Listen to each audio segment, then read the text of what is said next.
Antonio starts right now. And right now you're looking live at radar. Showers, storms, and some hail make their way through the Alamo City overnight. Mike is standing by with the latest weather updates. Plus, we'll have the latest information on a shooting at a Colorado supermarket that left 10 people dead, including a police officer. And behind the storms, lots of humidity, maybe some fog out there. What does our Tuesday hold? Mike is standing by with more. And good morning, everybody. We've made it to Tuesday. It is March 23rd. Happy Tuesday. Thanks for joining us. Welcome back. Yeah, welcome back to you too. It's nice to take a long weekend now and then, isn't it? Yeah, I'm refreshed. How about you? Not bad. The only problem is when your dog wakes you up in the middle of the night, looks outside and said, nope, not going to happen. Showers and storms moving in just about in the last 3 hours or so, right? Yeah, overnight. And if you slept through that, well, you're a sound sleeper, because we had, again, a lot of lightning, thunder, a lot of pea-sized hail, even quarter-sized hail. And there was at one point a tornado warning that was issued for a cell right around Canyon Lake. Now, the Weather Service is going to go investigate that. And it was just a radar indicated. Now, roads are wet in behind, but everything has gone away as far as that picture is concerned on live cam over there looking out toward the airport. We do still have a severe thunderstorm warning for eastern Lavaca, or maybe that was just canceled. It looks like it may have been canceled because the box is not showing up anymore, but there were high winds as well as about 1-inch diameter hail over there in eastern Lavaca County. And you can see everything continues to work its way off to the east. Still a couple of leftover showers down around Karnes City, Goliad, Victoria, and this will all continue to move off to the east. There is some some cooler air that's trying to come in before the drier air comes on in here. It's running into the humidity, and that's what's prompting a lot of fog. And got a 1.5-mile visibility Hondo, half-mile Bernie, quarter-mile in Kerrville. So watch it on the west and northwest side as this fog may try and work its way down to the southeast a little bit. Upper 40s in parts of the hill country. We're in the mid to upper 50s here in town. And we got a bunch of oak, bunch of hackberry, and a bunch of mulberry out there as far as the allergens. Hopefully a lot of that has gotten washed out. And of course, the updated allergen count is going to be coming out just after 7 o'clock this morning. So this morning, temperatures are going to be staying right around mid-50s here in town, a little bit cooler in the hill country. Wind is out in the northwest right now. Cloudy skies. All the rain continues to work its way off to the east. And then plenty of sunshine today. And it's going to be getting up there on the hot side, up into the low 80s. And we've got a wind shifting around to the southwest. This won't last all that long because more clouds come back in overnight, and thankfully another rain chance comes in here tomorrow. More on that coming up in just a couple of minutes. Traffic Authority Sarah Spivey is once again in for Sam. What's going on? Well, good morning to you, Mike. We are looking at some areas that are dealing with the high water on the road. Now, traffic itself is okay. We're not running into any major kinds of delays, but I do want to take a moment to talk about right along I-10 eastbound. Right before UTSA Boulevard, there is a hazard there with some high water. The left lanes are actually closed on I-10 eastbound right before UTSA Boulevard. You can see that those left lanes are closed there, and the cars are forced to go into the right lanes. Again, this is eastbound I-10 just before UTSA Boulevard. Yeah, watch out for ponding on the roadways this morning. No reports of high water rescues, so that's the good news there. And as Mike mentioned, all the rain is done. You're just going to have to watch out for some road spray on the roads this morning. Mark and Stephanie. Thank you very much, Sarah. Right now, due to storms last night, we do have some power outages to report this morning, but only a few. 53 outages affecting about 1,335 customers scattered throughout the Bexar County and San Antonio metro area as of 4:34. More on weather and traffic coming up. A warning, this next story is extremely graphic and may be hard to watch and hear for some viewers. This morning, multiple people are dead at the scene of a shooting at a supermarket in Boulder, Colorado. As CNN's John Lawrence reports, investigators are now combing through the scene, collecting evidence. The entire building is surrounded. I need you to surrender now.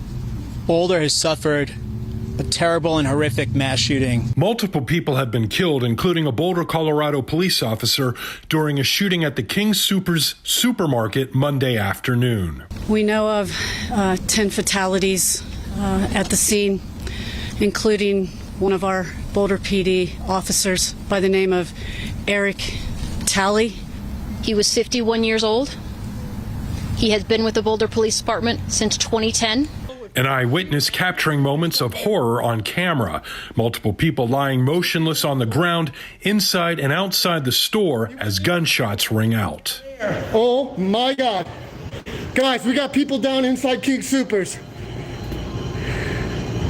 Look, Police say they believe there is no current threat to the public and a suspect has been taken into custody. I do not have any information as to the motive at this point. Witnesses inside the store describe moments of chaos and panic as shots rang out. It's like bang, bang, bang, bang, bang, and I immediately sprinted over to her and was like, hey, we gotta get out of here. A man whose family was inside the store says they hid in a closet for an hour. Turned their phone off and we're hiding, we're okay, you know.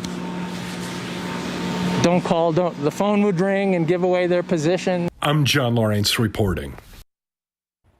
Here at home, let's take a look at the latest coronavirus cases. Right now, the risk level is considered low. The positivity rate is at 2.3%, which is the lowest it's been since April of last year. Our 7-day average stands at 176 cases per 24 hours. No new deaths were reported. In our hospitals, 188 COVID-19 patients are being treated, 81 are in the intensive care unit, and 46 are on ventilators. Right now it's 4:36, 57 degrees. And still ahead on GMSA, President Joe Biden heads to Ohio today to celebrate the anniversary of the signing of the Affordable Care Act. Spurs almost got away with a win last night against Charlotte, but the Silver and Black still making some history. We'll explain. And taking a look outside with live cam, humid 57 degrees right now. We had some severe weather move through the area overnight. We're tracking that. It's expected to clear up later today. We'll be right back. And welcome back. It's 4:39. Fresh off the $1.9 trillion COVID-19 relief package, the White House is now reportedly getting a $3 trillion jobs plan ready. Economic advisors to President Biden have been putting together the package for weeks. According to people familiar with the plan, it will come in two segments. The first focuses on infrastructure and clean energy. The second centers on the care economy, focusing on key domestic issues. The president still has to review the proposals, and White House officials stress that no final decisions have been made. Sources say, however, the plan could be put forward sometime this week. The debate over the Democratic-led voting rights bill probably won't begin in the Senate until at least April. Republicans are expected to block it, which will result in a Democratic debate focused on gutting the filibuster. However, right now, Democrats don't have enough votes to do so. Tomorrow, the Senate Rules Committee is scheduled to hold a hearing on the bill one day before the chamber takes a 2-week Easter break. When the Senate comes back next month, it will focus on other issues like confirming President Biden's sub-cabinet nominees and a bill that rebukes China. President Joe Biden is traveling to Ohio today on the anniversary of the signing of the Affordable Care Act. It was on March 23, 2010, when then President Barack Obama signed the law. Biden was vice president then and played a major role in the health care reform plan. The White House says Biden will speak in Columbus later today. He'll encourage people to get insurance at healthcare.gov during the special enrollment period related to the pandemic. Our San Antonio Spurs kicked off a historic homestand last night. 9 games in 15 days, taking on Charlotte with LaMelo Ball out with a broken wrist. DeMar DeRozan had 28 points. Derek White added 21 on the night for the Spurs, but it was not enough to get past the Hornets offense. Charlotte held on to beat the Spurs 100-97. Spurs tied the game at 93 with 1:45 left. Following a three-pointer by Derek White, or a three-point play rather by DeRozan. But Terry Rozier hit a step-back 27-footer to give the Hornets a lead they would not give up again. Spurs had won 4 of 5 but struggled to contain the Hornets' front court. Hornets are 16-0 when leading after 3 quarters. Next up, Spurs welcome the Clippers to town tomorrow night. That game's set for 7:30 at the AT&T Center. This 9-game homestand is the longest in franchise history, surpassing the 7 straight games played at home the Spurs had back in 2012. And let's hope that they get some time to rest, so they'll be back ready to go. It's a big, big task ahead. Yeah, go Spurs go. Time now is 4:42 and 57 degrees for now. Up next, an update on a family who was hurt after a ski lift chair detached and crashed to the ground at a popular ski resort. And welcome back. It's about 4:45 now. A family is injured after a ski lift chair detaches and crashed to the ground at a Pennsylvania ski resort. ABC's Stephanie Ramos has the details in today's GMA First Look. In this morning's GMA First Look, a chairlift scare. A father and his 2 children are recovering after falling from a ski lift at Camelback Ski Resort in Pennsylvania on Sunday. Douglas Mackey was at the resort skiing with his son when he let the father and 2 kids go ahead of him on the lift. Mackey seeing it all happen. He just reached out to grab his kids, man. And next thing I knew, they were falling. And those kids were screaming, and it was pretty bad. And we're sitting there. We didn't know what to do. Mackey is still upset. And that part bothers me a lot because that was my chair.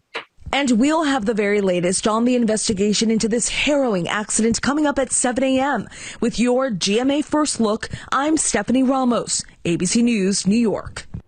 Right now, it's about 4:45. And very noisy overnight, so let's go ahead and check in with Sarah Spivey, who's been tracking the roads this morning. Yeah, and the roads are wet this morning. They're definitely wet, so you're going to want to look out for that road spray if you're heading out early this morning. A couple of things to talk about. Inbound from Bulverde to downtown, you're going to be at about a 28-minute drive, so a little bit slow along 281 there. One thing I want to focus on, though, Bernie and areas north of San Antonio. The travel time is fine there, but look up to the north and you can see that there are foggy conditions from just about the Fair Oaks Ranch area all the way up to Bernie, out toward Kerrville as well. So if you're traveling along I-10, or even if you're traveling from Kerrville to Bandera this morning or vice versa, be aware that there are areas of fog.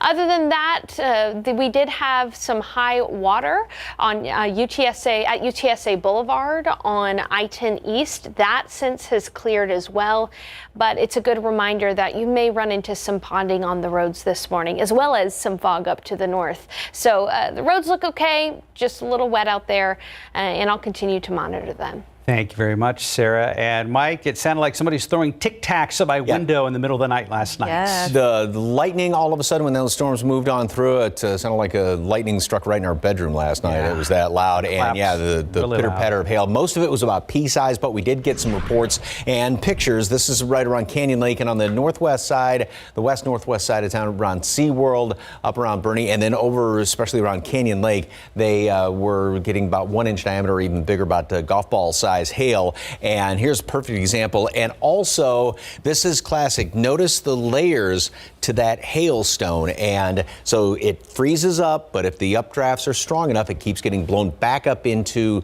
the atmosphere. More water freezes on top of that, and it just continues until it's too heavy to be held up by the thunderstorm winds. But that's a classic picture, great picture of that hailstone. Thank you very much for that. Okay, as Sarah just showed, the roads are still wet out there. Watch out for, because we had some fairly decent rain, so watch out for puddles on the roads in places. Everything's continuing to race off to the east. The severe thunderstorm warning for eastern Lavaca County has now expired. It was kind of hidden in with that heavy rain there right at the top of the show, which is why I missed that. I apologize for that, but that continues to, again, all this heavy rain, the thunderstorms continue to work their way off to the east. A few leftover showers. Those are continuing to die down in south and eastern Karnes County. Goliad still a couple of these showers. Now, in behind it, well, first of all, as far as rainfall totals, Comfort, about 1 inch of rain. Canyon Lake, just under 1 inch, and 4/10 right around Bernie. Out at the airport, just under 4/10 of 1 inch of rain. Alamo Ranch, 2 1/4 inches. So in places, it was just coming down in buckets, obviously. And Bulverde picked up 8/10 of 1 inch of rain. And of course, a lot of that did fall in portions of the recharge zone. So that's some very, very good news, because we could really use that. And there is more rain in the offing. Temperatures, notice the big difference. Kerrville, Comfort in the upper 40s and then mid 50s here.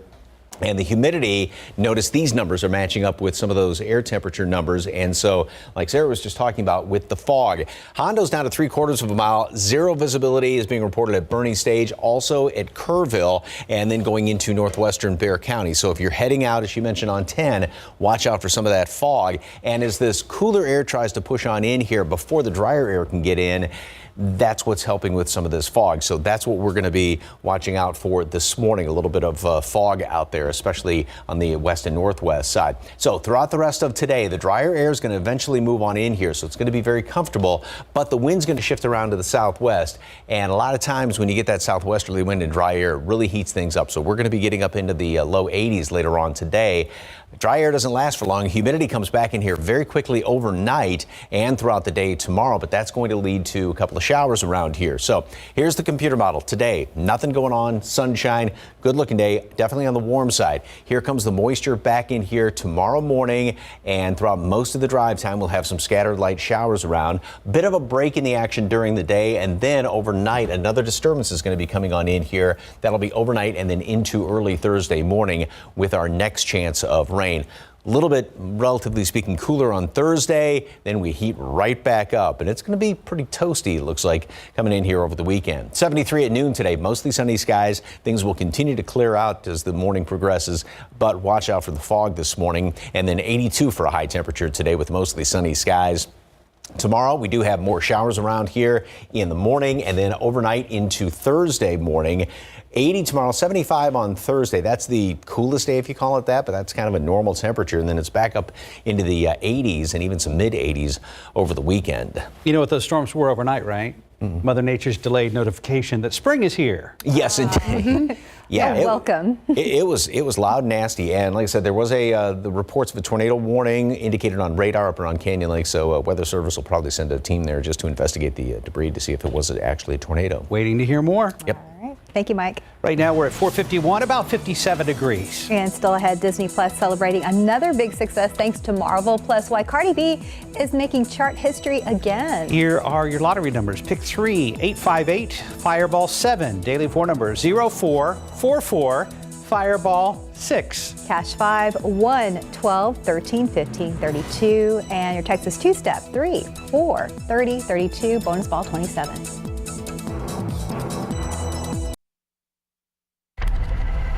Marvel's latest series on Disney Plus seems to be yet another success for Disney. For the latest on what's happening in Hollywood, here's ABC's Jason Nathanson. The latest series for Disney Plus is another huge hit. The streaming service says Marvel's The Falcon and the Winter Soldier, which debuted last Friday, had the most watched series premiere ever on Disney Plus during its opening weekend. Disney, the parent company of ABC News, didn't release actual numbers, but that means Falcon topped previous hits WandaVision and The Mandalorian. Episode 2 of The Falcon and the Winter Soldier will be out this Friday. Mike Tyson is found as Mike Tyson, and Jamie Foxx. Foxx will play the former heavyweight champ in a limited series called Tyson, which is being made with the boxer's approval and involvement. No word yet where Tyson will air. Cardi B, again making chart history. Her single Up is #1 on the Billboard Hot 100 singles chart, her second solo #1, making her the first female rapper to top the chart twice as a solo act. And it's her fifth #1 solo or with another act, also the most among all female rappers. And happy birthday, Carrie Russell. The Americans and Felicity star is 45 today, while 10-time Grammy winner Shaka Khan is 68. And that's what's happening in Hollywood. I'm Jason Nathanson, ABC News, Los Angeles. Tuesday morning, about 4 minutes till. Still ahead on GMSA, the latest on the Colorado shooting where a gunman opened fire at a grocery store in Boulder, Colorado, killing at least 10 people. Plus, some Android users having issues with certain popular apps, how Google is trying to fix the problem. Coming up in your Morning Tech Bites. Live from KSAT 12. Good Morning San Antonio starts right now. Things are quieting down now, but many of us woke up to the sound of heavy rain and thunder overnight. Mike is standing by with an update. A terrifying afternoon inside a grocery store. 10 people killed, including a police officer. I'm ABC's Faith Abube with the latest on the investigation coming up. And with all that severe weather overnight, a lot of people are waking up to wet roads and to some fog in areas. We're going to check in with Mike in just a minute. And good morning to you. It is Tuesday. It is March 23rd. If we slip at all today and act like it's a Monday, forgive us. We had a nice long weekend off. Yeah, it is a Monday for us. I almost said happy Monday, but it's happy Tuesday. Tuesday. But it is good to be back with everybody this morning. Sarah is in for Samuel. We'll talk to her in just a moment. Right now, let's go to Mike and the latest on the line of storms that moved through hours ago. Colorado. Yeah, and it was noisy when it moved on through here. Did produce some severe weather. A lot of reports of hail around the area, about quarter-size hail, some very high winds, and all that is pretty much now out of here. There's a couple leftover showers well off to the east and to the southeast. Temperature stands at 56 degrees. There's a lot of humidity with the dew point at 54, so those two numbers are almost matching up. We're going to be clearing out fairly quickly. A lot of sunshine by noon, and then later on this afternoon, wind's going to be shifting around to the southwest. Drier air comes on in here, and that's really going to help to heat things up. So we're going to be getting up well up into the low 80s later on today. As far as the aquifer, now on yesterday's reading, it went down half a foot, but we got a lot of beautiful rain in the recharge zone overnight and earlier this morning. So that should be helping out the aquifer maybe later on today, as well as in tomorrow's reading. And a bunch of allergens out there, and oak, hackberry, and mulberry all went up, but hopefully everything kind of gets washed out of the atmosphere, or got washed out of the atmosphere after all that rain. Fog is the big problem as of right now. Zero visibility heading out I-10 in toward Bernie Stage. It has kind of come up a little bit around Kerrville to a half mile, 3/4 of a mile in Hondo, Castroville, a little bit of fog, and now some is being reported around New Braunfels. So we're getting some cooler air trying to come on in here, but the moisture hasn't moved on out yet. So that's one of the reasons why we're seeing some of that fog. There's the line of the heavy thunderstorms. There was a severe thunderstorm warning for eastern Lavaca County. It just expired 15 minutes ago, but this was continuing to produce severe weather as it moved on through here. And as a matter of fact, at one point earlier this morning, there was a tornado warning that was issued in and around the Canyon Lake area. Very, very briefly, it was just radar indicated. Now, as you can see, things continue to clear on out. There's the few leftover showers, and those are just going to be dying down in the next few minutes right around Goliad and just to the southeast of Karnes City. And throughout the rest of the morning, the rain will continue to end off to the east, and we're going to have plenty of sunshine later on today, getting up into the low 80s. And then tonight, the clouds are going to come back in here overnight. Humidity is going to come back in here, and that's going to lead to some rain tomorrow as well as early on Thursday. And we may see another round of thunderstorms then late tomorrow night and into early Thursday morning.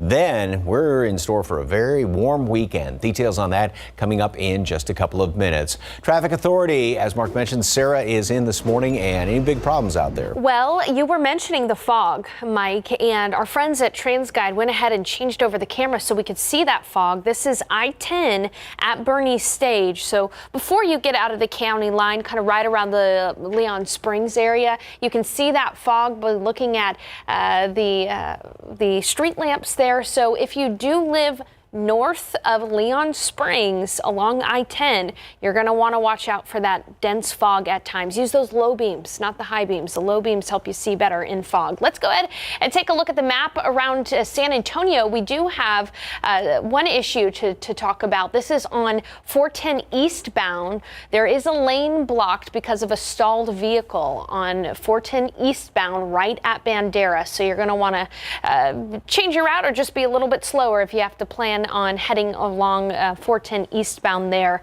this morning. Other than that, the biggest hazard out there, the fog north of Leon Springs. And then, of course, the roads are damp. We are seeing road spray out there this morning. So just slow your speed, take your time. You'll get to your destination just fine. Mark and Steph. Thank you, Sarah. Let's take a look at the CPS Energy outage map. Still a few outages are out there. So right now, about 1,000 customers are without power because of the rain overnight. Crews are working to restore power as soon as possible. More on the traffic and weather coming up. Back to our top story this morning. An accused gunman is in custody this morning after a grocery store shooting that left 10 people dead, including a police officer in Boulder, Colorado. ABC's Faith Abube has the latest on the investigation. Sirens and flashing blue lights filled the night in Boulder, Colorado. A solemn procession of police vehicles and ambulances honoring Officer Eric Talley. His body being escorted from the horrific scene of the deadly mass shooting at King Super grocery store. Boulder has suffered a terrible and horrific mass shooting today. Police say the shooting started in the parking lot Monday afternoon. The suspect opening fire on officers before heading inside with a long gun. In the grocery store, dozens running for their lives. I probably heard 30 shots. It was just pop, pop, pop, pop, pop. We just kept running and there was a guy laying out in the street. Some taking cover. We were like sitting ducks. Police vehicles quickly swarming the building. Police radio traffic. Suspect armed with a rifle, unknown location inside. When you have an active shooter, you have to go right at him or her. And my guess is because they did that, they may well have saved a number of lives. About an hour after it all began, police taking a bloody, shirtless man out of the building. The damage already done. We know of 10 fatalities at the scene, including one of our Boulder PD officers by the name of Eric Talley, who's been on the Boulder Police Department since 2010. Talley, the first on the scene, a father of 7, his youngest just 7 years old. Officers now working to identify the other victims, the shooter, and the motive. This eyewitness telling CNN, "It doesn't feel like there's anywhere safe. I just nearly got killed for getting a soda, and a bag of chips." And the White House says President Biden has been briefed on the investigation and will continue monitoring the situation. In Washington, Faith Abube, ABC News. This morning, there's an update on the ongoing contract negotiations between the city and the San Antonio Police Officers Association. A main point of contention has been the repeal of police officers' collective bargaining rights. Our Sarah Costa is live at Public Safety Headquarters with that update. Good morning, Sarah. Good morning, Mark and Stephanie. And late last night to our newsroom, we got wind that the San Antonio Police Officers Association President Danny Diaz met with Mayor Ron Nirenberg yesterday, and they sent a statement to our newsroom where Danny Diaz says, quote, "It was great meeting with Mayor Ron Nirenberg at SAPOA's office today. He says we had a productive discussion about public safety issues and the direction of the city. The mayor reiterated his support for collective bargaining. Mayor Ron Nirenberg and I are both committed to working together for a safe, stronger San Antonio," end quote. Officer discipline has been the main focus of contract negotiations. The contract is set to expire later this year. Voters are set to vote on Proposition B in May, which would repeal the police department's collective bargaining rights if approved. SAPOA has urged voters to oppose Prop B, calling it a threat and a form of defunding. Organizations in favor of Prop B, like Fix SAPD, says the repeal is about officer accountability and argues the bargaining rights protect bad officers. If you head to KSAT.com right now, we have several stories that talk about the details of these negotiations and that upcoming election in May. And as of this morning, we still have not heard from Mayor Ron Nirenberg's office about what exactly was discussed in yesterday's meeting. Live from Public Safety Headquarters, I'm Sarah Costa, KSAT 12 News. Mark and Stephanie. An update on the COVID-19 vaccine rollout here in Bexar County. More than 416,000 people have been vaccinated so far. When it comes to full vaccinations given here at home, more than 232,000 have been completed. Dr. Brian Alsop with University Health told us we're close to 10% for fully vaccinated, all Bexar County, and probably 20% for single dose, and not close to herd immunity. A reminder, you can get text alerts to your phone if you want to find out when doses of the COVID-19 vaccine become available. Just text the word vaccine to 55,000. And San Antonio police and Crime Stoppers are looking for a person who robbed an area Target and got away with merchandise. Officers say it happened yesterday morning around 8:15 at the store located at 13,700 Highway 281 North. Police say when the suspect tried to walk out of the store without paying for the merchandise, he threatened an employee with a firearm. That suspect then ran away and was not found. If you have any information on the case, you're asked to call Crime Stoppers. That number, 210-224-STOP. You could get a cash reward if that information you provide leads to an arrest. 508, about 56 degrees. And still ahead, a closer look at why Android apps are crashing for some users. And outside with live cam, Mother Nature crashing the party last night when it comes to some restful sleep for many of us. A line of showers and storms has moved through. It's still damp out there on the roads. We'll get an update from Sarah and Mike coming up. Welcome back. 512. Seguin Police asking residents to be vigilant of their property and storage units after they experienced a rash of storage unit thefts in the past few months. Police say they got a few calls from victims who said their units had been tampered with or rummaged through. They say the thefts took place at easy access units along 123 Bypass and Highway 46. After making an arrest, police were able to recover thousands of dollars worth of stolen property. collector's cards to electronics to stereo equipment, furniture. Thousands and thousands of dollars worth of stuff you stole from us. It's personal. Seguin police are encouraging its residents with storage units to double check their belongings to make sure nothing has been stolen. Right now it's about 5:13. We're still at about 56 degrees. And still ahead, how Google is working to fix problems some Android users are having with popular apps. Plus, your Apple HomePod Mini has a secret sensor waiting to be switched on. I've lost count of how many asthma attacks I've had. I've been on and off oral steroids to manage my asthma. Does that sound normal to you? It's time for a new normal with Nucala. My new normal? Fewer asthma attacks. My new normal? Less oral steroids. Nucala is a once-monthly add-on injection for severe eosinophilic asthma. It targets and reduces eosinophils, a key cause of severe asthma. Nucala is proven to help prevent severe asthma attacks and reduce the need for oral steroids. Nucala is not for sudden breathing problems. Allergic reactions can occur. Get help right away if you have swelling of your face, mouth, tongue, or trouble breathing. Infections that can cause shingles have occurred. Don't stop your corticosteroid medications unless told by your doctor. Tell your doctor if you have a parasitic infection. Common side effects include headache, injection site reactions, back pain, and fatigue. Ask your doctor about taking Nucala at home. Learn about financial assistance at Nucala.com. Find your new normal with Nucala. In today's Tech Bites, Google fights an Android app issue. The tech giant says some apps are crashing due to a problem with Android system WebView, which lets apps display web content. Google says it is working on a fix. Some users say removing the latest update does the trick. Apple's HomePod Mini reportedly has a secret designed to measure temperature and humidity. The tiny sensor is not currently activated in the smart speaker. According to Bloomberg, the company wants to eventually use the sensor to trigger thermostats and fans in your home. Finally, Twitter CEO Jack Dorsey has sold his first ever tweet for a good cause. It read, "Just setting up my Twitter." Dorsey sold it as a unique piece of digital content known as NFT for nearly $3 million. He donated the money to a charity helping the poor. Those are your Tech Bites. Have a great day.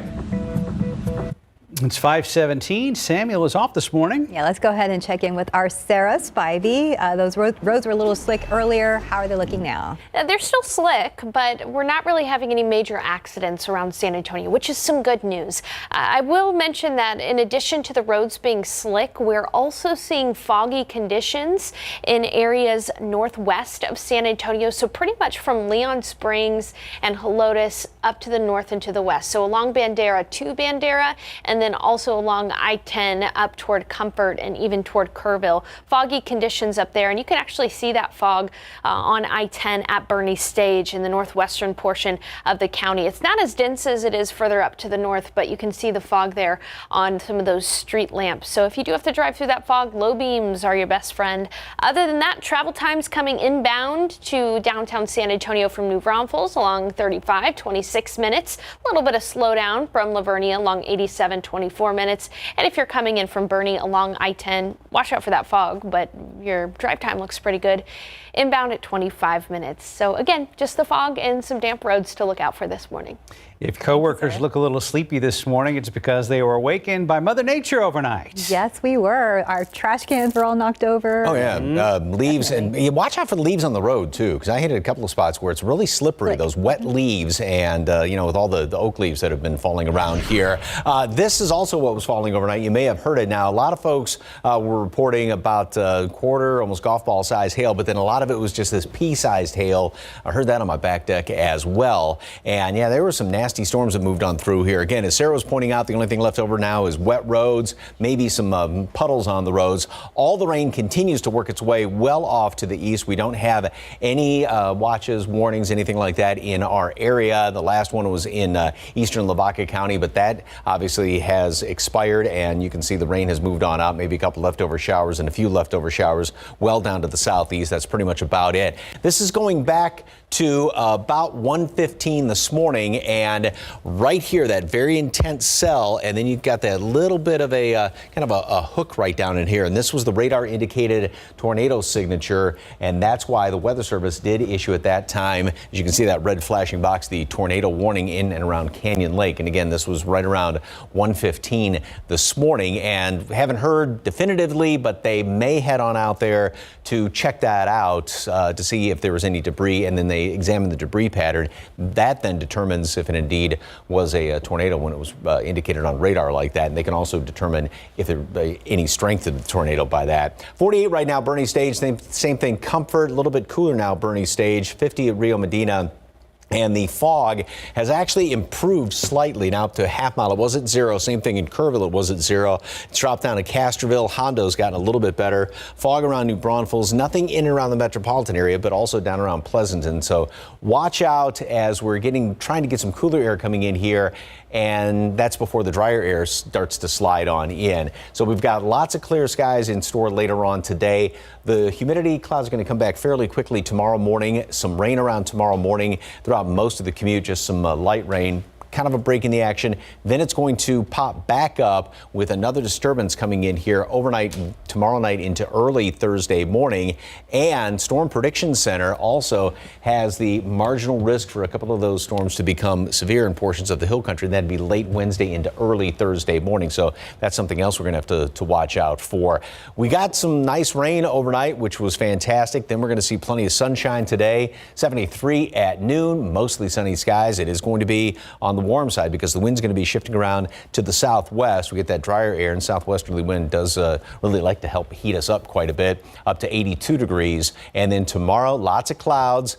Still kind of mild out there, and we'll have some showers around, and then overnight into Thursday morning. Then we'll clear out. Thursday's if you want to call it the cool day, that's the normal day for a high temperature, but everything else I should say, is going to be up into the 80s, and we're looking at potentially some mid 80s by the weekend. Very hot and kind of a return to the humidity. Back to the 80s. Yep. Thanks, Mike.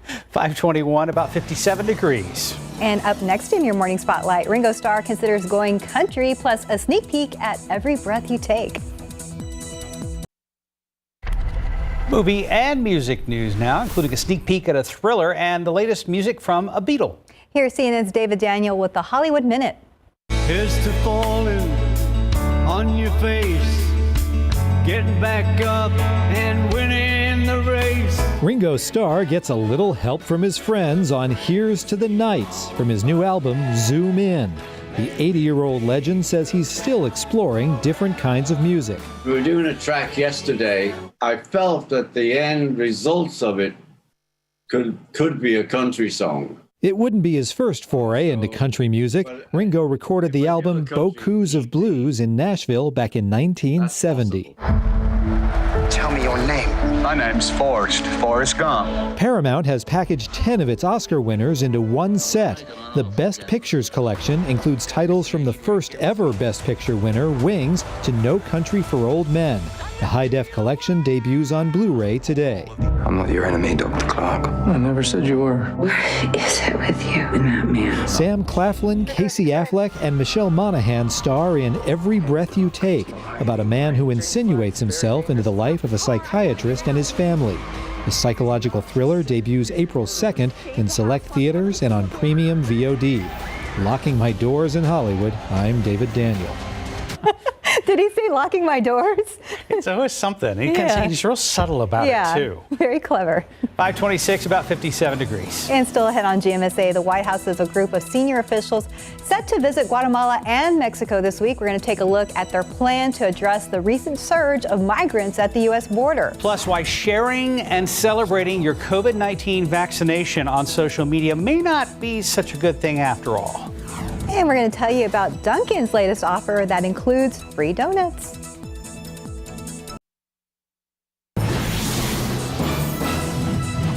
Hi, good morning. It is Tuesday, March 23rd, but it's our Monday. It is our Monday, so we'll try not to mess it up for you.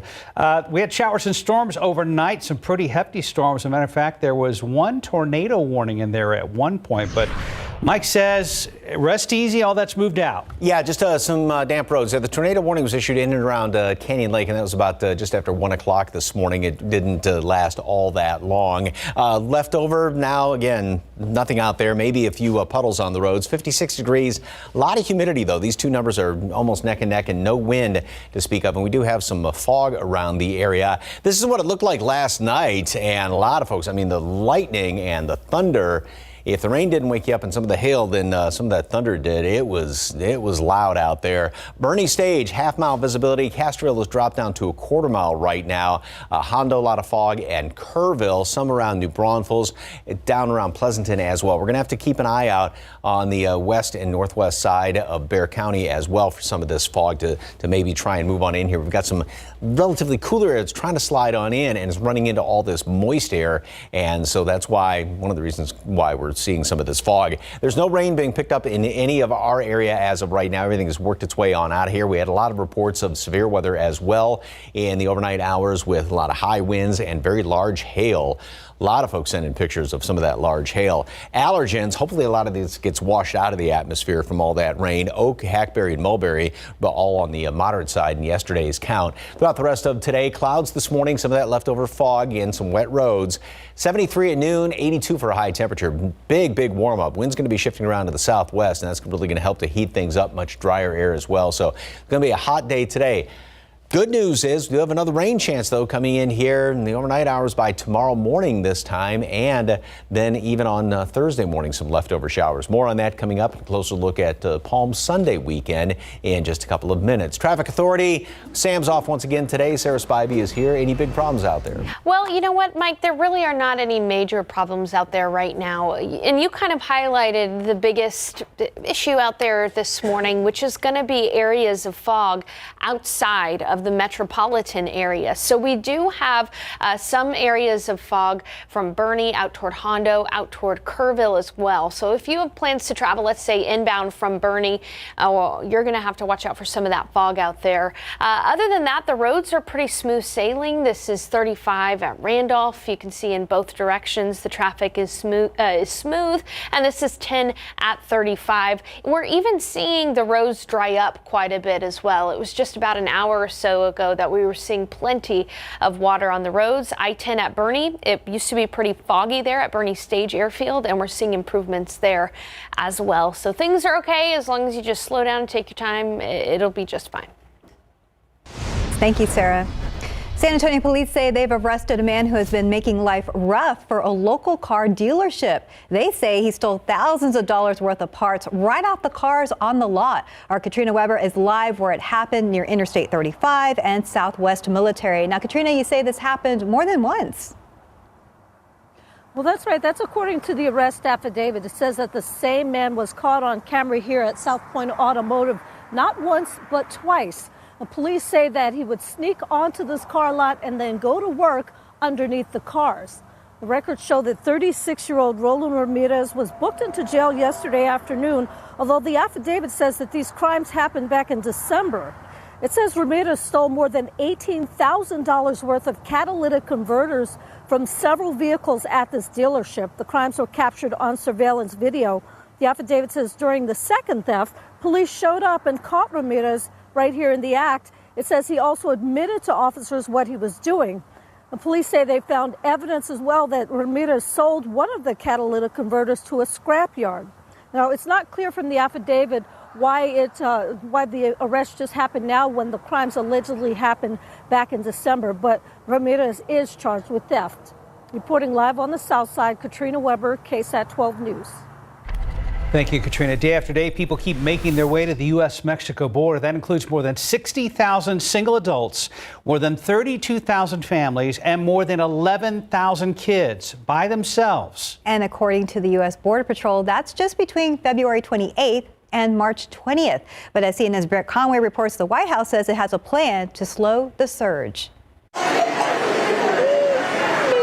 This is not the time to come. This is not a safe journey to make. But thousands are arriving at the southern border. U.S. Customs and Border Protection shared these photos after catching more than 300 people this weekend. And this is inside a Border Patrol processing center in Texas, where attorneys for children detained here say they take turns sleeping on mats on the floor, sometimes waiting days to bathe. The White House says this surge is happening for a number of reasons. First of all, we were left with a very challenging situation. There were 2 hurricanes. People are fleeing really challenging economic conditions, crime, poverty. Smugglers are encouraging kids and families to take these journeys. We know we're working against a lot of headwinds here, and there's more work we have to do. That work includes what they say. They cannot come to the border. The border is closed. Who says it? There's also a trip that is happening right now with some of our senior officials to some of these countries. And where they say it. When radio ads and Facebook ads and social media. The White House says that includes about 17,000 radio ads in multiple Latin American countries since January, almost 600 digital ads, and even comic books and animated shows in El Salvador.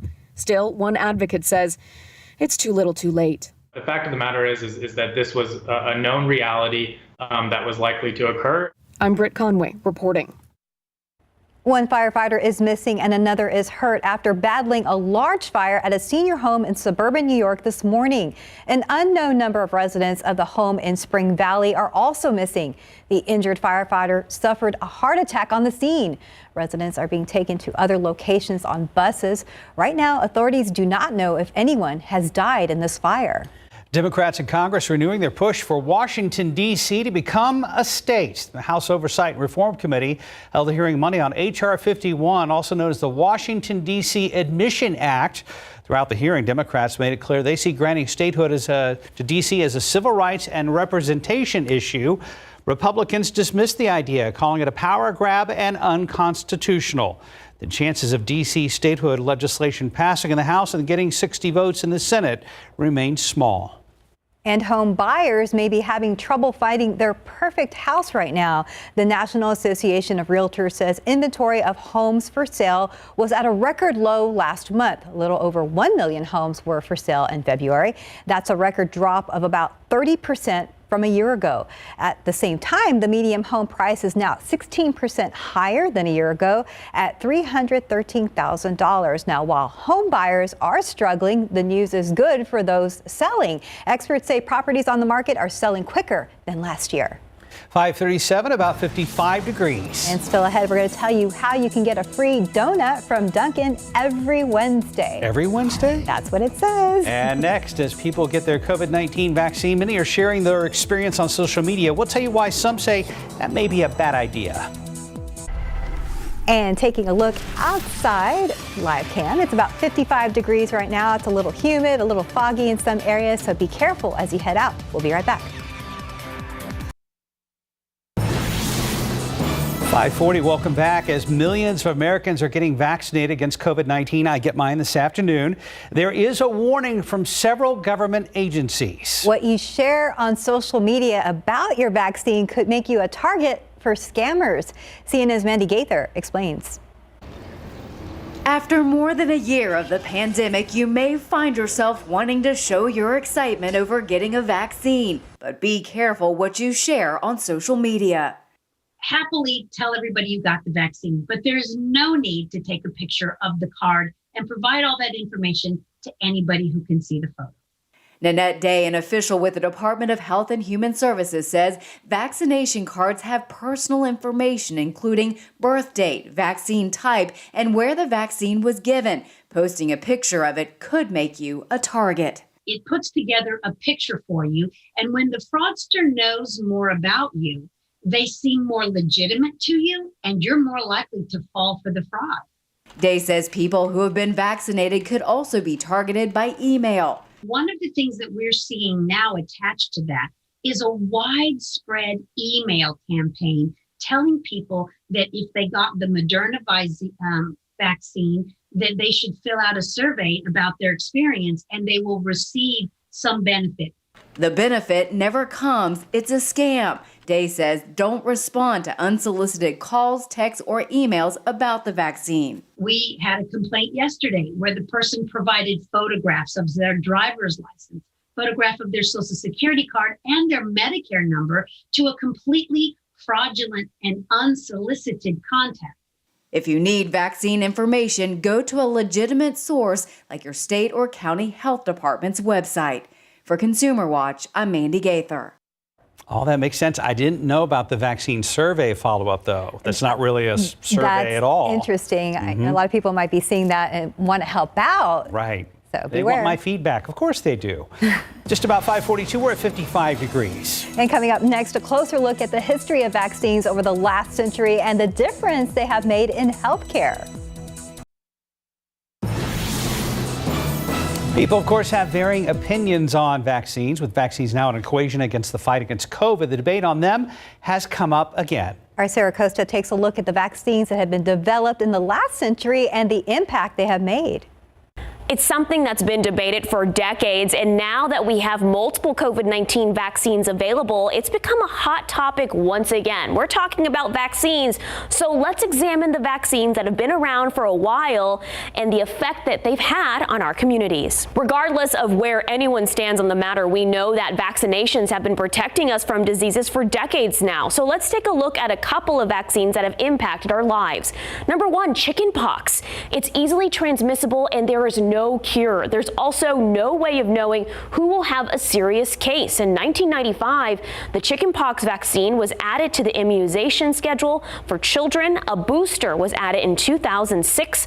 The CDC says about 9 out of 10 children who get both doses will be completely protected from the chickenpox. Number two, diphtheria, also coined as the plague among children, was named in 1826, long before it got a vaccine in the 1920s.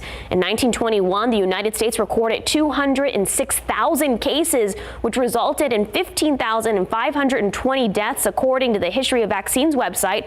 Starting in the 1920s, the United States, along with other countries that vaccinated widely, saw a dramatic drop in diphtheria rates when an effective immunization was finally introduced. Number three, the measles. The CDC estimates that as many as 1 in 20 children with the measles gets pneumonia, which is the most common cause of death from measles in young children. During the first decade of reporting cases, an average of 6,000 measles-related deaths were reported each year. A vaccine was created in the 1960s. Measles outbreaks continue to occur in areas around the world, and even though it has been eliminated in the U.S., there have been a couple of documented outbreaks. And lastly, polio. According to the CDC, polio was once one of the most feared diseases in the U.S. Before vaccines were created in the 1950s, the virus caused more than 15,000 cases of paralysis each year. The CDC credits the polio vaccine, as well as healthcare professionals and parents who vaccinate their children, for the elimination of polio in the U.S. for more than 30 years. Regardless of how people may feel about vaccines, it's clear that there is a correlation between the creation of a vaccine and the decrease in cases of a disease or virus. Guys, back to you. In your morning consumer headlines, Jeep unveiling a new all-electric concept vehicle. It's an upcoming Easter Jeep Safari. Fans flock to the annual event in Moab, Utah to drive their vehicles in canyons and see what new products Jeep has to offer. This year, the automaker putting in the Magneto on display. It's a fully electric two-door Wrangler. The engine and fuel tank have been replaced with electric motor and batteries. It's one of 4 vehicles being unveiled at the event. The others include a gold retro-style Jeepster, a red compact pickup, and an orange Wrangler. Very colorful. Dunkin' is giving free donuts to its rewards program members to help get them over the hump on Hump Day. Now, the brand says it's launching free Donut Wednesdays nationwide. So on Wednesday, Dunkin' Donuts will buy a drink. Those who buy a drink can indulge in a free donut, and that includes favorite flavors like Boston cream or double chocolate. The special starts tomorrow at participating locations, and it will run through April 21st. But you have to be a DD Perks member. That's right, not a regular customer. So if you want that free donut, gotta register, I guess. Let's check traffic right now at 5:48. Okay. Hi there, Mark. Hi. Yeah, we are seeing some fog, of course, off to the west, which is what that orange color is there. But there are a couple of trouble spots around San Antonio that I want to talk about. The first one we'll talk about is a breakdown along I-10 eastbound there. This is right at Woodlawn Avenue. The right-hand shoulder is blocked due to that stalled vehicle. So it's not really causing any major traffic issues. But another thing to keep in mind, especially if you have to head out to near the airport, maybe you have an early morning flight, is that there are areas of higher water on the frontage road. This is 410 eastbound on the frontage road near Broadway. There is some high water there, and you can actually see that you have a couple of those lanes blocked off by first responders there of that access road. So if you do have plans to travel to the airport, just be aware of that. And as we've been mentioning all morning long, there are a couple of slick spots out there from some water left over from the storms, so that were quite noisy in the area, but no major traffic delays out there this morning. Mark and Stephanie. All right, but drivers should still watch out. Thank you, Sarah.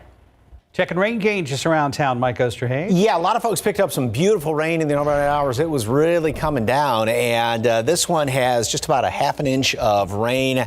Some small hails hitting the window over there, Westover Hills. Yvonne, thank you very much for that picture. And here are some of the rainfall amounts that were picked up. Bernie, about 4/10 of an inch. Comfort, just over an inch of rain. Canyon Lake, almost an inch, about 4/10 out there at the airport. And then there were some spots, Alamo Ranch reported in about 2 1/4 inches. So some of those very heavy thunderstorms dumped a lot of rain very, very quickly. And that's why there may be still some puddles left over on the roads, like Sarah was talking about, that you don't see. It's hard to see those puddles, especially if they're on, there's one portion of I-10 out there in the northwest side that's notorious for that. Pipe Creek, just over, or just under, I should say, half an inch of rain. A lot of it fell in the recharge zone as well. So that's some very good news. It was beautiful. And there's more rain in the forecast, so it's kind of the icing on the cake, if you will. So we do still have damp roads out there by the airport. Visibility now, Bernie Stage has all the fog's gone away, but it seems like it shifted over toward Castroville, now down to 0 visibility. So if you're going out 90 west, you're going to run into that fog. A lot of it around Kerrville, some still around Pleasanton, nothing in the metropolitan area, but New Braunfels has a hint of that fog.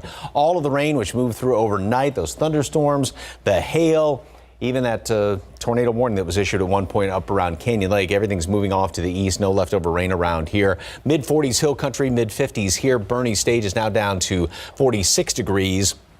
And we still have a lot of humidity. So with these dew points and the air temperatures running neck and neck, and there's a couple of reasons why we are seeing some of that fog out there and not much in the way of wind, because cooler air is trying to come on in here, and then it's running into the all that humidity. We're going to be doing a roller coaster as far as the humidity and the dew points are concerned. So it's going to be fairly low today. Then it's going to start to go back up overnight into tomorrow. That's going to help out with some rain. Then we have another bit of a front moving through here that's going to dry us out for the end of the week, and then that's going to come back up over the weekend, and we should dry out again then by Monday. Also, we've got some really dry air upstairs in the atmosphere. Here's, as this loops on through, this is moisture, water vapor imagery, but you can see that's that storm complex that moved through, and now that very dry air aloft. So what that means is we're going to have some beautiful blue skies out there today. But the wind's going to be shifting around to the southwest with that drier air. That's going to really help to heat things up. So we'll be up to 73 degrees today at noon, almost up to the normal high. Then we top off into the low 80s later on. But the humidity is going to be okay. It's going to come back overnight, though. Clouds will come back tomorrow morning. Probably going to be dealing with some light rain around the area and kind of off and on throughout the day, maybe a lull by the afternoon. But then it's going to pick back up tomorrow night into Thursday. And another morning commute where it may be on the wet side. 75 Thursday, back to the 80s, and we're looking at some mid 80s, and Rio Grande Valley probably even some upper 80s by the weekend. It's going to be hot this weekend. Yeah, it's getting too close to 90 for a lot of people's tastes. Yeah. Not quite like spring. It feels a little like summer. Yeah. And a some more taste. humidity over the weekend, too. Just a little taste. Right Okay. Now. By 53, about 54 degrees. And let's take a look at your winning lotto numbers. We have pick 3, 858, Fireball 7, Daily 4, 0444, Fireball 6. Cash 5 numbers 1, 12, 13, 15, 32. Texas 2-step 3, 4, 30, 32 with a bonus ball of 27. Good morning. Coming up here on GMA, new details about the deadly mass shooting at a supermarket in Boulder, Colorado. We'll tell you what we're learning about the victims and the possible motive. Matt Gutman is there for us with the latest live this morning right here on GMA. Tax season is still here, and if you're expecting a refund, you may be asking when you'll get that check. There are several factors that go into those disbursements. Depending on your situation, you get your money anywhere between 1 and 8 weeks. We have the breakdown of factors and timelines right now on KSAT.com. The San Antonio Book Festival has announced its 2021 author lineup and event schedule, which includes nearly 200 local, regional, and national authors. This year, due to COVID-19, the festival will take place entirely online, April 9th through the 11th. It's free, a family-friendly event that showcases both first-time and established writers. For more information, visit ksatcommunity.com. A global shortage of semiconductors and the February winter storm combined to force Ford to build F-150 pickup trucks without some computers. Still ahead on GMSA, how the company says it plans to deal with this situation and what that means for truck buyers. Let's check TransGuide right now. We've got quite a bit of mist and maybe some fog out there, probably more fog than mist, at 90 in Medio Creek. We'll check back in with Mike and Sarah and get an update coming up here at the top of the hour.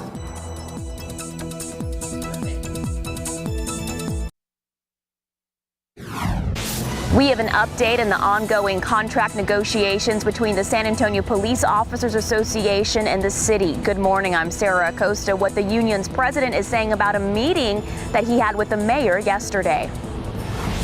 After several car crashes in backyards, some San Antonio homeowners say they are fed up. We'll learn more about the dangerous stretch of road near Prue and Babcock. And taking a look outside with live cam this morning, that severe weather has moved out. But yeah, the aftermath is here. A lot of wet roads and fog in some areas. Live from KSAT 12. Good morning, San Antonio starts right now. And a good morning to you. It is Tuesday, March 23rd. Happy Tuesday. Thank you for starting your morning with us. And I hope you guys slept through the night. I know some of us did not. Yeah, I was going to say, if you storms woke you up last night, raise your hand. Yeah. Yep. Bunch of hands out there. Yeah. And it was rain and wind and even some hail. Some hail and, boy, the lightning and thunder on top of that. And there was that one tornado warning that was issued around Canyon Lake. And that was just after 1 o'clock this morning. It was a radar indicated tornado out there. And right now, there's nothing really going on. We do still have some wet roads. There's some puddles on the roads. Sarah Spivey is going to talk more about that in just a moment. Fog's the big issue. Now, it has improved quite a bit in Kerrville just in the past couple of minutes. But if you head out 90, you're going to run into it in Castroville and Hondo. It's just like running into a wall out there with all this very thick fog. A lot of it down around Pleasant, a hint in Stinson, as well as New Braunfels. Still haven't seen anything there at Port SA, but if it's that close to Castroville, you might be on the lookout for that over there on the west side. So all the rain has moved on out of here. Maybe a straggling shower left over down to the southeast, and that's pretty much about it.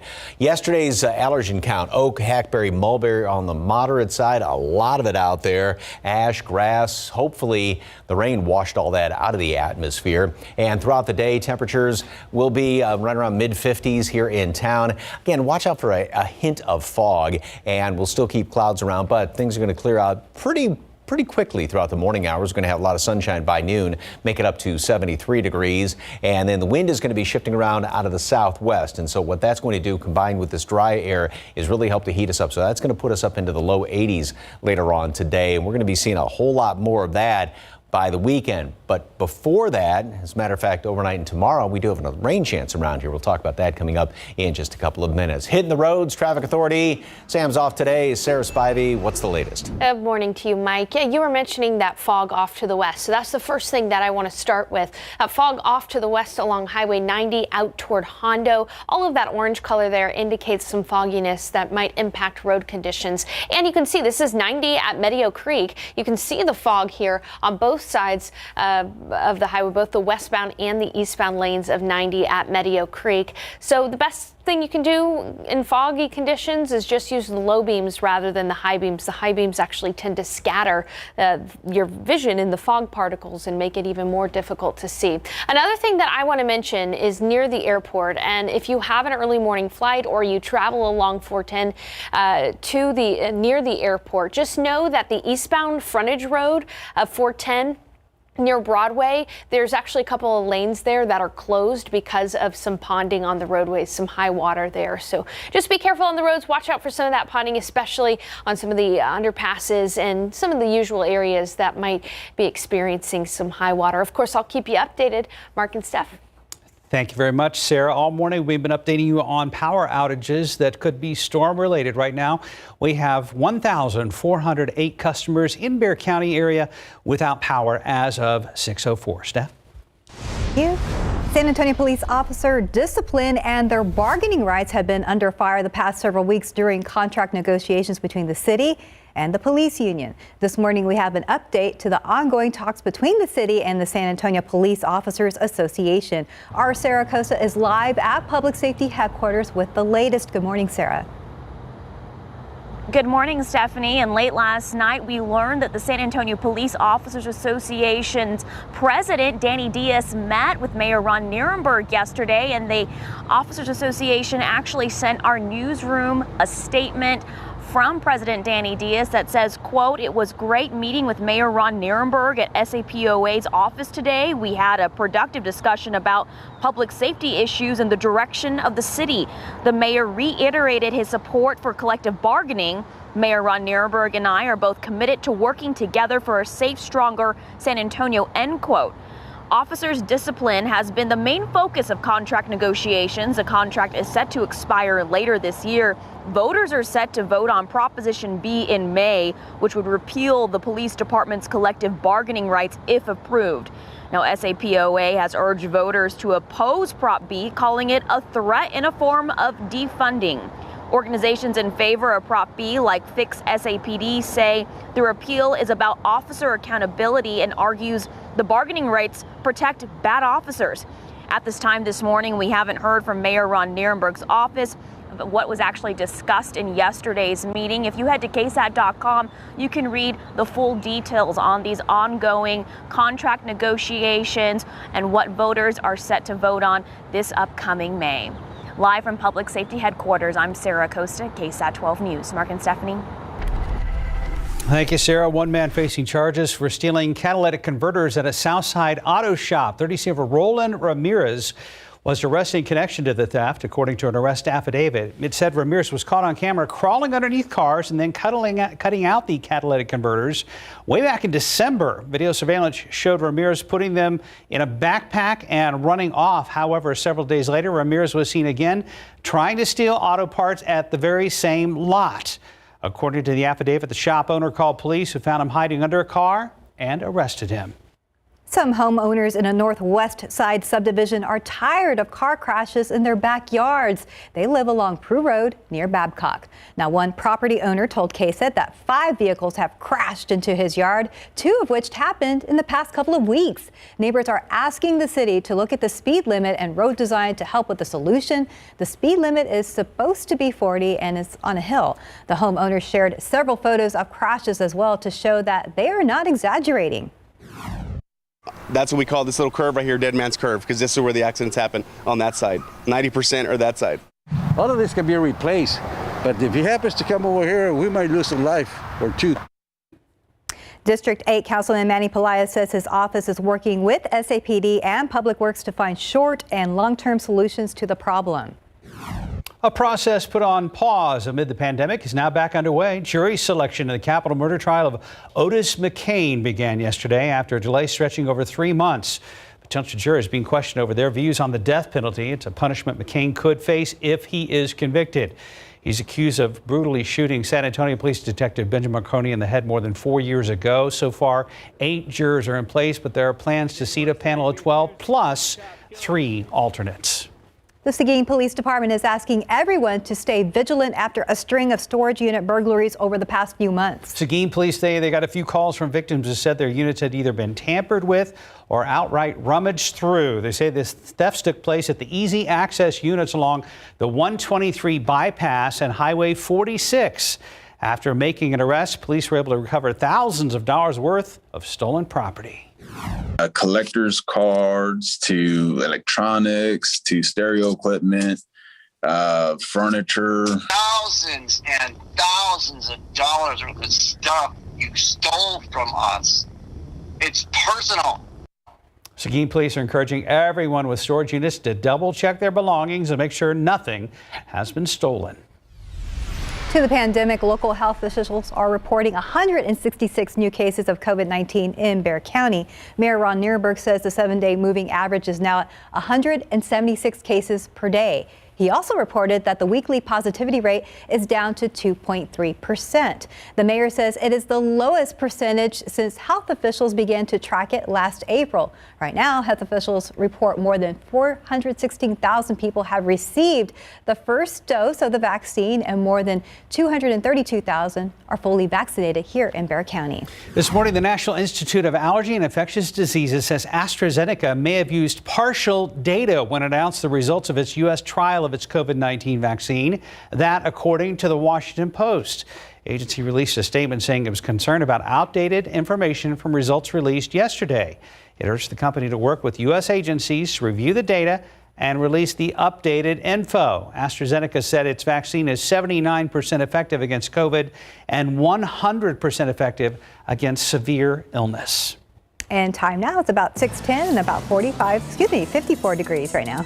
Spurs started a historic stretch of home games last night. We'll have highlights and reaction from the game against the Charlotte Hornets. Michelle Barrientos Vela facing criminal charges for her role as a former Precinct 2 constable. After the break, we're going to take a look at a KSAT Defender special that outlines all that happened. Outside with live cam after the storms, plenty of moisture and some fog are left behind. What does the rest of our Tuesday look like weather-wise? Mike is going to have an update coming up.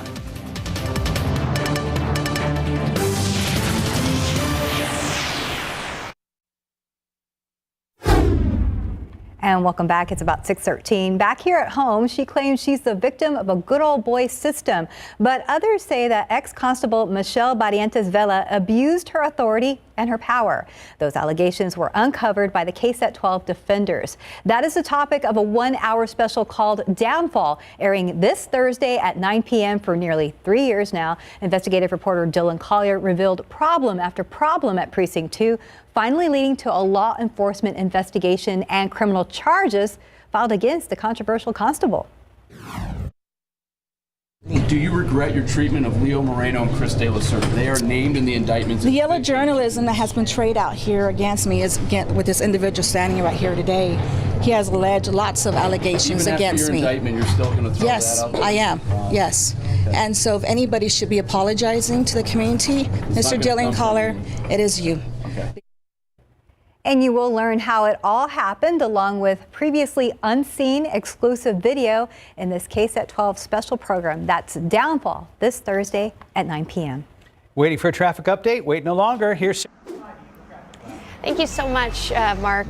We are seeing a little bit of an issue with some water on the eastbound 410 frontage road right at the airport. You can see that we do have some of the authorities there blocking off some of the traffic. So if you're planning to go out to the airport this morning, especially if you're taking 410 East and needing to use the frontage road, just be aware that you might have a small delay. Again, here's a look at where that is, those eastbound lanes of 410. It's actually on the frontage road, not the actual highway itself, near Broadway, if you're heading out early to the airport to catch an early morning flight. Now, off to the west, though, we do have an issue with fog on the roads. Out 90 toward Castroville and Hondo, a little bit of fog there. Also at Medio Creek, you can see some fog too. But the good news is it's not really impacting traffic that much, at least the traffic flow. So 90 eastbound from Castroville to downtown still looking good. Get the green light about a 20-minute drive. Elsewhere, if you're coming in from Pleasanton to downtown along 37 North,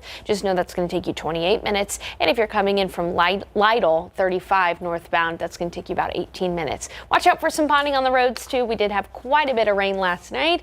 As Mike and I can attest, we also had, unfortunately, some areas of hail out there earlier in the overnight hours. You know, one report that just came in up north of Austin, a 3-inch diameter hail. And that was from an official spotter up there. So what? Some pretty hefty storms last night, guys. Yeah, severe weather was reported around here. Wind, again, you had a show of hands. Yeah. And I believe we also had, I was here, we had some golf ball size hail in parts near Bernie even. So locally it was pea-sized hail, mainly with some pockets of up to quarter-size hail, especially out towards SeaWorld.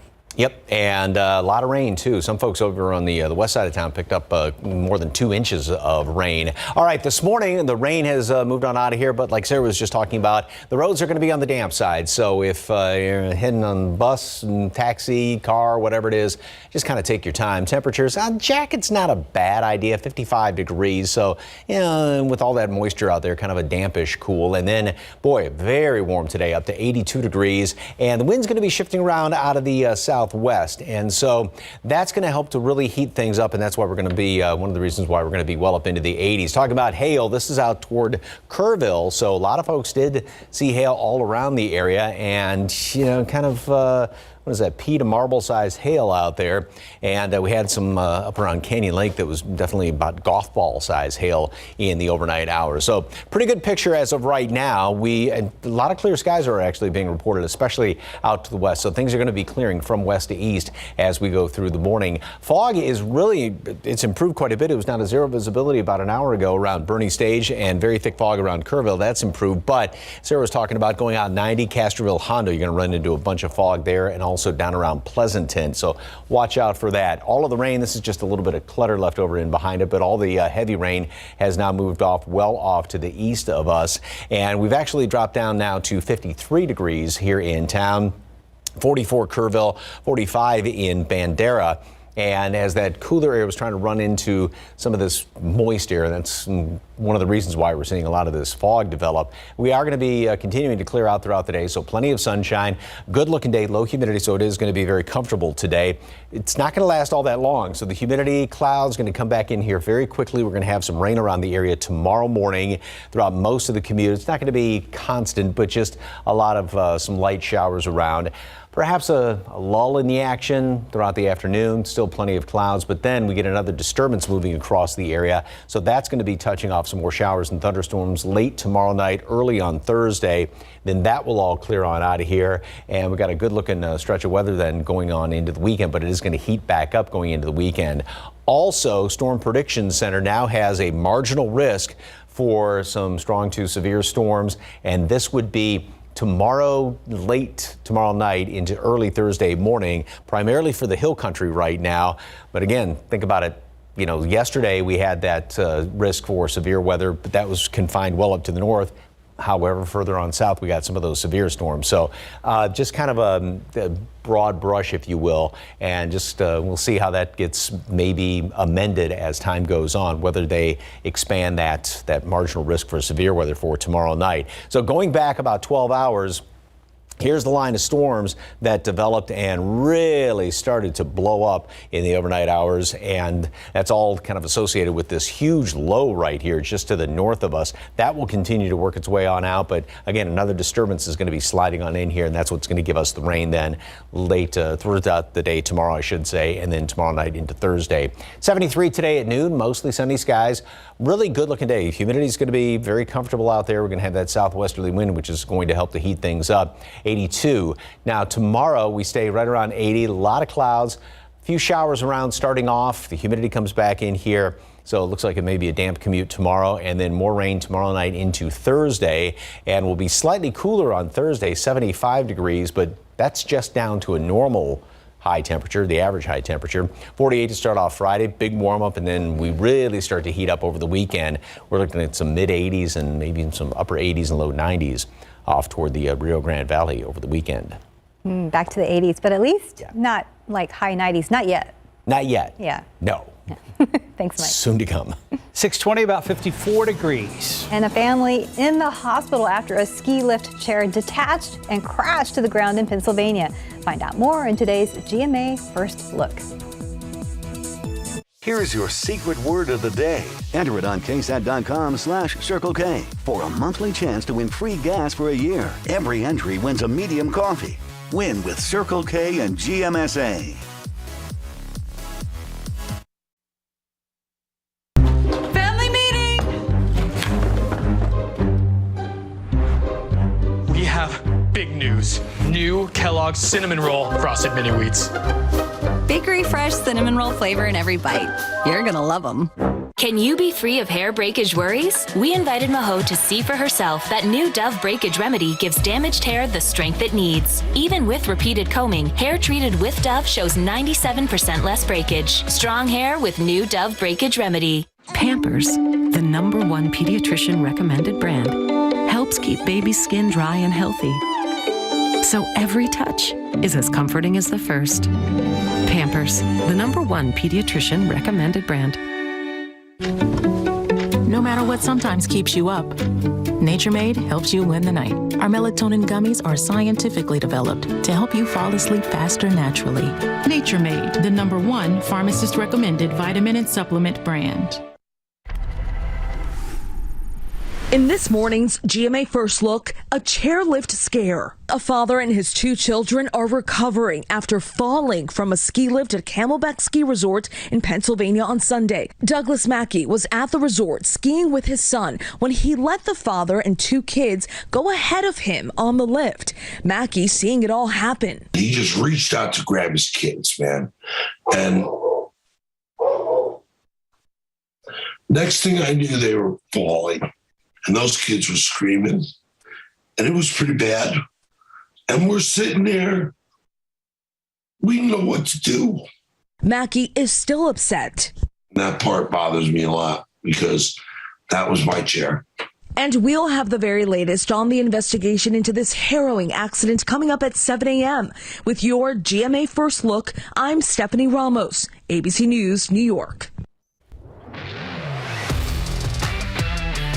6:25, our Spurs kicked off a historic stretch of home games last night, the first of 9 games in 15 days. First up, Charlotte. Spurs fell behind in the first half, going down by 10 points, but then they were able to come back and keep it close in the second. The fate of the game would come down to the final moment. Silver and Black down by 3. Patty Mills had the ball, shot off the mark, and the Hornets take the first game of this homestand, 100-97. Here's Greg Popovich after the game. That first game coming back is a tough one, but I was hoping we were over that. But the first half was a killer.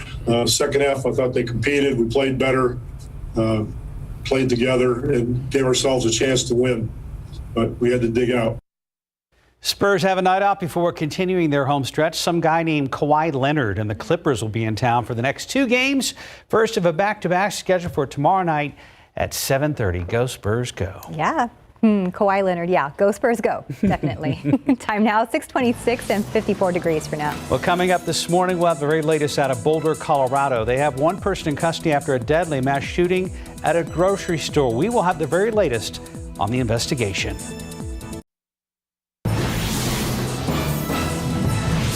San Antonio police have made an arrest in some crimes that have cost this car dealership a pretty penny. I'm Katrina Weber. I'll tell you more about it.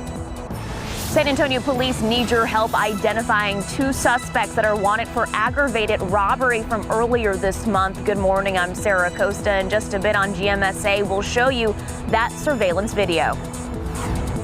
A terrifying afternoon inside a grocery store. 10 people killed, including a police officer. I'm ABC's Faith Abubik with the latest on the investigation coming up. Outside with live cam, waiting for the sun to come up. Showers and storms coming through, so we are literally going to go from storms to sunshine around here. Good morning to you. It's Tuesday, March 23rd. Thanks for joining us today. And we are still tracking some power outages after last night's storms. And currently there are about 672 customers without power. It fluctuates a little bit, but hasn't really gone over about 1,500 in the overnight hours. Let's go straight to Mike now, standing by with more on how the rest of our Tuesday is looking. Boy, I tell you, some of us were just sawing logs, catching Z's, and then bam. Not only the rain, the hail, the thunder, the wind. the wind, and watch it for, maybe garbage cans strewn about the area and lawn furniture. A lot of leaves were down this morning as well, and those wet leaves were very, very slippery to drive on. It almost looks like 410, due to the traffic, has started to dry out just a little bit more since we haven't had any rain around here for the past couple of hours. But there are still some areas with some standing water, and Sarah's going to be talking about that more in just a couple of moments. 53 now here in town, dew point's 52, so relative humidity, these numbers are neck and neck. Relative humidity is very, very high. Wind is shifting around, though, out of the west to northwest.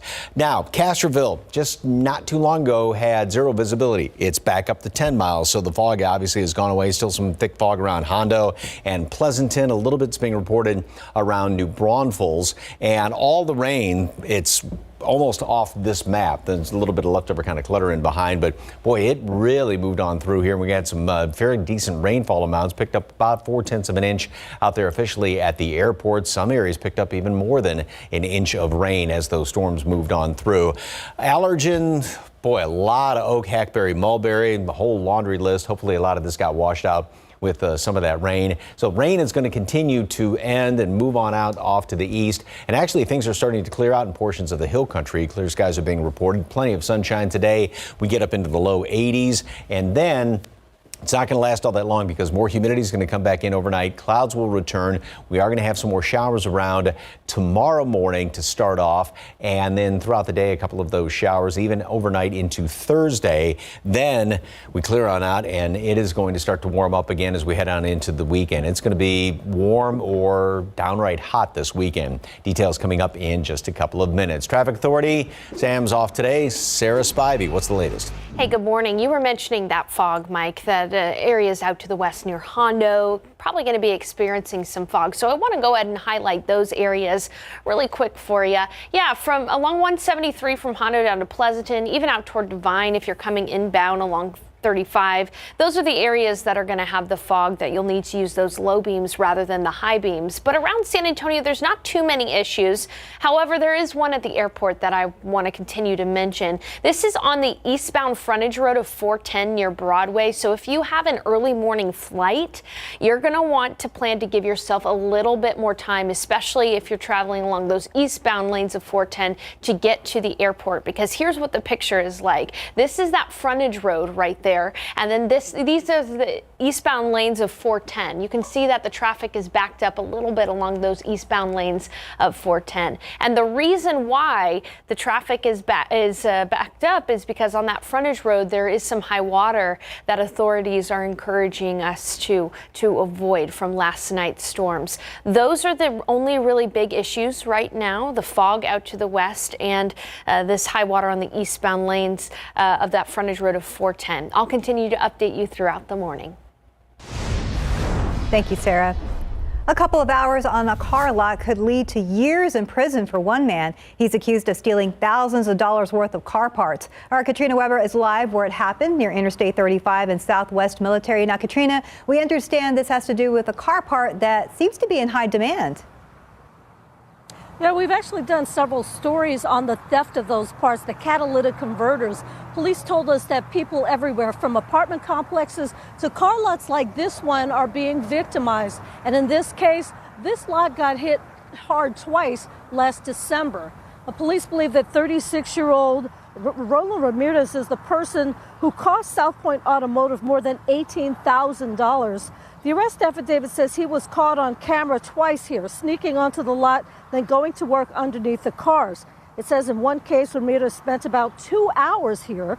Police believe he was after the catalytic converters. In fact, they say they found evidence showing that he turned around and sold one of them to a scrapyard. The police say they arrived in the middle of that second theft last December and caught Ramirez here. They say he admitted to what he was doing, and he now is facing a charge of theft. Reporting live on the south side, Katrina Weber, KSAT 12 News. Thank you, Katrina. San Antonio police need your help identifying 2 suspects who are wanted for aggravated robbery from earlier this month. Sarah Costa is live at Public Safety Headquarters with what we know about each of those suspects. Good morning, Sarah. Good morning, Mark. Well, one of those men walked out of a Target on the north side carrying expensive electronic equipment, and another held up a convenience store at gunpoint. But let's start by taking a look at that surveillance photo from that man that walked out of that Target on the north side on 281. Now, police say last Wednesday at 8:15 in the morning, that man walked into the Target off of 281 near Redland Road and walked out without paying for the electronic merchandise he is holding in that photo. A police report says a Target employee confronted him. That's when the suspect allegedly pulled out a gun and threatened the employee and got away. Now let's head over to the city's northwest side. Do you know the man in this photo? You can see he is wearing a dark hoodie. He walked into a Circle K in the 8100 block of Fredericksburg Road on March 7th at 1:30 in the morning. He went up to the counter and demanded money from the register while threatening the store clerk. The clerk handed over the money and the suspect then ran off. If you know anything about either of these suspects, you were urged to call Crime Stoppers 210-224-STOP. Remember, if your tips lead up to an arrest, you may be eligible to earn up to $5,000 in cash. Reporting live from Public Safety Headquarters, I'm Sarah Costa, KSAT 12 News. Mark and Stephanie. Thank you, Sarah. An accused gunman is in custody this morning after a grocery store shooting killed 10 people in Boulder, Colorado. ABC's Faith Abube has the latest on the investigation. Good morning. That painstaking investigation in Colorado now underway as we learn more details about the harrowing afternoon inside a grocery store. Sirens and flashing blue lights filled the night in Boulder, Colorado. A solemn procession of police vehicles and ambulances honoring Officer Eric Talley. His body being escorted from the horrific scene of the deadly mass shooting at King Super grocery store. Boulder has suffered a terrible and horrific mass shooting today. Police say the shooting started in the parking lot Monday afternoon. The suspect opening fire on officers before heading inside with a long gun. Shooter is inside. He just shot at us twice. In the grocery store, dozens running for their lives. I probably heard 30 shots. It was just pop, pop, pop, pop, pop. We just kept running and there was a guy laying out in the street. Some taking cover. We were like sitting ducks. Police vehicles quickly swarming the building. Suspect armed with a rifle, unknown location inside. When you have an active shooter, you have to go right at him or her. About an hour after it all began, police taking a bloody, shirtless man out of the building. The damage already done. We know of 10 fatalities at the scene. Officers now working to identify the other victims, the shooter, and the motive. And the White House says President Biden has been briefed on the investigation and will continue monitoring the situation. In Washington, Faith Abube, ABC News. Other headlines this morning. A firefighter is missing. Another suffered injuries while battling a huge fire at a senior home in Spring Valley, New York. That's near the New York-New Jersey state line. Local officials say an unknown number of people living at that senior home are missing. According to the state of New York, the facility has 200 beds. Officials say those that got out were put on buses and taken to nearby homes. Firefighters are still battling that fire. Structure actually has collapsed. It's still not known if anyone has died at this time or what started it. Police in Miami Beach are continuing to crack down on spring breakers. Video from WPLG in Miami shows officers breaking up rowdy crowds last night. Miami Beach has declared a state of emergency, implementing an 8 p.m. curfew in the main entertainment district. In just 6 weeks, WPLG reports that police had made more than 1,000 arrests. Nearly 400 of those were felonies, and 102 firearms have also been seized. President Joe Biden outlining his administration's next big initiative. The Associated Press reports the president met with senior Democratic lawmakers to discuss the details of a $3 trillion infrastructure bill. The new legislation is expected to help rebuild roads, bridges, and rail lines. It's also expected to include family-friendly policies with a focus on education and paid family leave. The plans are still preliminary and still need to pass both houses of Congress. China is now facing international sanctions over the treatment of Uyghur Muslims in Xinjiang province. A joint statement from the U.S., Canada, the U.K., and the European Union cites China's extensive repression of the Muslim minority, including forced labor, mass detentions, and forced sterilization. China retaliated with sanctions targeting the European Union. The European Union had called on Beijing to engage in talks on human rights as opposed to confrontation. Back here at home on your Tuesday morning, 641, about 53 degrees. Ford is having some more issues with computers. We're going to see how it will impact the production of the popular F-150 pickup truck after the break.